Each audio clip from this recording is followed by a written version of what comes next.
Chhatrapati Shivray Shahu Phule Ambedkar madam मी नेता नेता असू दे ना, विभागची वारी असू दे ना, दिल्लीच्या दारी मीडियाची. या घोषणेनुसार आपण सर्व भूमिपुत्र आज दिल्लीला पोहोचलो आहे. खास करून सगळ्या भूमिपुत्रांचे मी अध्यक्ष या नात्याने आभार व्यक्त करेन.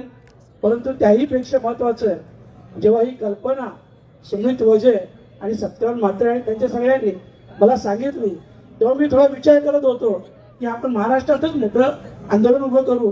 परंतु त्यांनी जिद्द पकडली की नाही, आपण दिल्लीतही आवाज उठवूया. परंतु आज त्याची परिणती आपण पाहिली.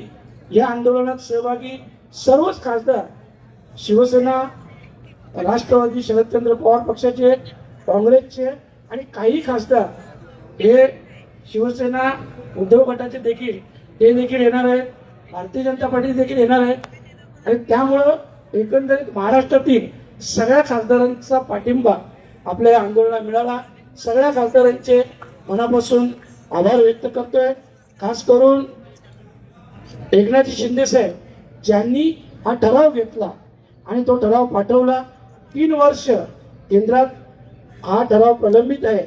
योगायोगाने बघा, पहिल्यांदा भारतीय जनता पार्टीचेही सगळे नगरसेवक, सगळे लोक उपस्थित आहेत. शिवसेनेची सगळे आहेत आणि विरोधातील पण आम्ही सगळे आहोत.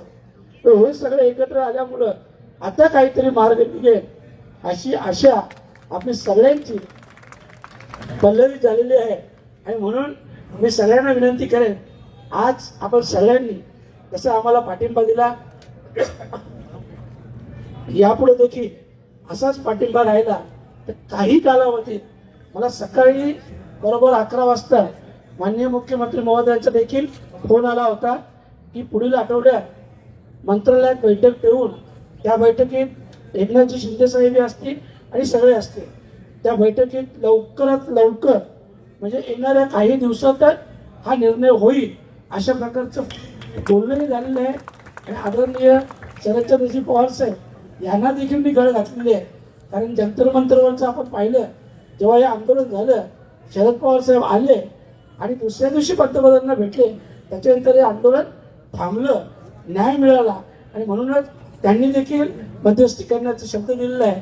आणि म्हणून एवढं नक्की आहे की आपण लवकरात लवकर यशस्वी होऊ. पुन्हा एकदा सगळ्यांचे आभार व्यक्त करतोय. धन्यवाद. जय हिंद, जय महाराष्ट्र, जय दिवा.